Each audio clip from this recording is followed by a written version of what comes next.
Hello and welcome back to the Boxing Index podcast. This is episode 8 and today's top story is the Brook versus Terence Crawford fight that happened in Las Vegas this weekend. Obviously, if you've seen it, Terence Crawford got the stoppage in the fourth round.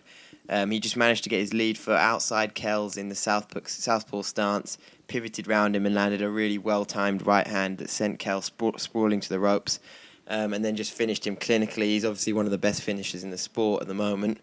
And obviously, a lot of people rank him top 3 pound for pound. So, Kell probably didn't stand too much of a chance going in. Definitely odds-wise, he was a big underdog.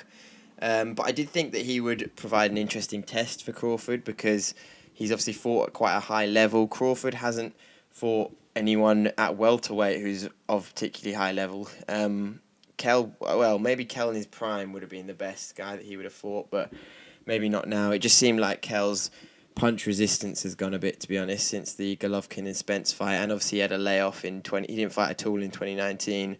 His last fight was against Mark DeLuca, where he didn't really have to show too much. I thought Kell looked good in the first few rounds. He was jabbing well and he landing quite a few right hands. But then Crawford's hand speed just started to show in the third. But going into the fourth round, where Kell was knocked out, I did have Kell 2-1 up rounds-wise. But at this point, just in terms of his punch resistance, I think I don't see any reason that he should carry on boxing. I don't think he's going to make a particular dent in super welterweight or welterweight. There's obviously people he could beat, but in terms of the level he's been before, he's not going to reach that again anymore. The only logical thing I can think is maybe the Khan fight, but I just don't know, with the losses that both of them have suffered recently, how much interest there would still be in that fight. I'm sure there would be a decent amount, but it's not going to earn anywhere near the amount of money they could have earned. But maybe that's a retirement fight for both of them to try and go out with a bit of a paycheck. I thought Terence Crawford looked good, but he's definitely still struggling for opponents. I don't get ESPN putting him number 1 pound for pound. They kept saying that in the broadcast on Saturday night. When he hasn't had a breakout opponent, I don't see how you can put him above Canelo, and I would even say maybe Lopez is above him from their stable. So, and Inoue probably. Aaron was quite harsh in his comments after the fight. I thought he said that he's lost a huge amount of money on Terence Crawford in the last 3 fights, and that Terence Crawford basically doesn't promote as well as some of the other guys he's got. But that's not really Crawford's fault, considering that promotion is up to the promoter, and it's up to the promoter to get him the kind of fights that will make him promotable, will make him the kind of talent that people want to watch because he's beaten the best. Crawford's contract with Top Rank expires in 2021, and it was obviously released this week through The Athletic that the Terence Crawford lawyer sent a letter to Top Rank, basically saying that they haven't completely honoured the agreement, they haven't got him the best fights that they need. To be honest, I think it's pretty simple to me. I think he should just go to PBC when his contract's up. That all of the welterweight fighters are over there. If he wants the big fights, head over there. He'll get Spence, he'll get Garcia, Thurman, Pacquiao. He'll get all those guys because they're over there. Whereas the only real option on the Top Rank side is to wait for Josh Taylor to go up to welterweight and then take him on. I mean, that would be a great fight, but he's going to have to wait because obviously Josh Taylor wants to try and unify that division with Jose Ramirez first. On the undercard of the Brook Crawford fight, the fight just before was Franco versus Maloney. And I think this just really demonstrated the pure incompetency that is so rife in boxing at the moment, it seems. There was a 25, almost 30-minute delay as the Nevada Athletic Commission reviewed a headbutt that never actually happened, and somehow they decided that it did. It was just a really strange thing. The fight only went on for 6 minutes, and yet it took them 20-something minutes to review whether a headbutt happened in those 6 minutes.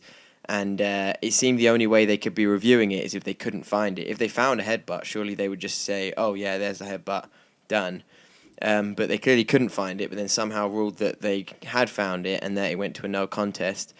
And I think there's quite a lot of outrage on social media. Bob Arum wasn't happy either. Obviously, Maloney wasn't happy because he probably should have got his titles back. And it just seems strange considering that the Nevada Athletic Commission should be one of the best commissions in world boxing, as historically Nevada has held some of the biggest fights in the MGM Grand in Las Vegas. It was just a weird one. It just Yeah, there's just been so many poor judging decisions recently. Now this, like, promoters not putting the best fights together. It just seems that boxing is just a little bit of a mess at the moment. Then over in the UK, we had a Matchroom show headlined by Katie Taylor against Miriam Gutierrez. I thought Katie Taylor looked very good. She showed incredible hand speed and shot variation throughout the fight. She came out very quickly, which is not too like her. She doesn't tend to put it on opponents like she did to try and get the knockout, and she really looked like she was going for it, but she didn't quite have the power. And she kept slightly pulling off, maybe. She still definitely got that amateur style. Obviously, she did so well in the amateurs and was there for so long. I think that style's just really stuck with her. Gutierrez seemed just overwhelmed from the off. I'm not really sure how she became mandatory, as she didn't look the best fighter. She threw a couple nice left hooks, but other than that, she looked quite limited. Didn't deal well at all with getting punched in the face. She didn't sort of try and move out, cover up, get out the way, get off the ropes. She just it just flustered her. I thought she was beaten in every round. I'm really not sure what round Victor Lachlan, one of the judges, gave to Gutierrez. I'd love to find out which round he thought Gutierrez won. And then, hopefully Katie Taylor fights Chantel Cameron next. I think she's her mandatory, and she's obviously was the, I think, WBC world title holder at 140 pounds. So, I think that'd be a good fight. On the undercard was Terry Harper against Katarina Thanders. I didn't think Harper started too well. I thought Thanders looked quite slick, and I actually had her up after a couple of rounds.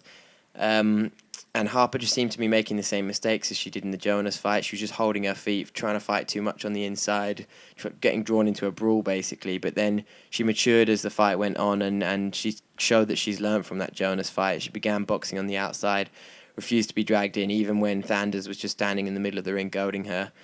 So I thought that showed good maturity, and showed good power and precision in the finish as well. Terry Harper's still on the right track. There was also a really exciting fight in Jack Cullen against John Doherty. It reminded me a lot of Cash versus Cullen. I think Cullen's style really invites that kind of fight. He's been in quite a few of them now with Chelly as well. And Doherty got knocked down in the first. Sorry, Doherty got a knockdown in the first round. But then, his inexperience began to show. Both men had very leaky defences, but Doherty looked much less used to taking that volume of heavy punches, whereas Cullen's obviously been in these kind of fights quite a few times, as I said. I thought Cullen deserved the victory, and hopefully we get to see him in with Chelly soon as a decider after their draw. It was a minor setback for Doherty against a good opponent. I think he'll definitely learn from this and be back in the mix again soon. Also on the undercard was Cash Farouk. I think he looked very slick. A rematch with Lee McGregor is obviously the fight to make, but I think it's almost worth waiting, which is something I don't normally say in boxing, but when both men are at a high level, as I think they both have the potential to be competitive at world level. And it was also a good win on the undercard for Rachel Bull in the circumstances, given that she had the disruption of her original opponent dropping out and her next opponent coming in 2 weight classes too heavy. So, she did well to sort of maintain her composure and get through that fight. On Friday night, Frank Warren put on the Heffron versus the Mark Heffron versus Denzel Bentley rematch. Bentley won this time. Heffron was pulled out of the fight after 4 rounds because he couldn't see. Literally his whole eye had closed up. It was actually quite nasty to look at. He left himself open to a number of heavy right hands that kept landing in the same place. So it was just almost a matter of time. But to be fair, towards the end, I think he really just couldn't see them coming. So that's why they just kept hitting the same area. I think for Denzel Bentley, a clash with Commonwealth champion Felix Cash looks quite appealing now. And then hopefully further from there. Also, Tommy Fury was on the undercard of that fight. Makes it his second fight since he came out of Love Island.